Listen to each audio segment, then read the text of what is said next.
ang tinatawag nating kolong yan. Yan ay bawal hawakan. Diyan na nga lang nabuhay, kuya. Oo. Yun po, ang buhay na buhay. Yun po. After 1 year once lang pong paghaba, katulad yung pagtaas ng stalagmite. Pero kapag siya ay mahawakan, ay mamamatay ngiti. O, tignan nyo lang po. Dito lang po tayo. Okay, welcome to the Ang cave. makaulo po. Welcome to the cave. Diba? At ito naman ang tinatawag nating lolong na simulan sa sila. Kalulong nga, yun naman tinatawag natin yung lolong. O, pwede nyo naman tignan sa tabag ng kayo mga baka tayo ay ngayon ang bat. Katulad po yun. Yan.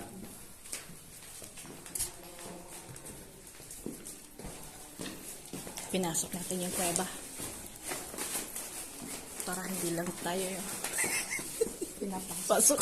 Ito naman ang tinatawag natin. Parang nilikod na natin yung Ay, pinapasok. ito naman ang tinatawag kong kolong. Yun ang tinatawag kong parang chicken leg at saka parang leg shape. Ito. Yeah.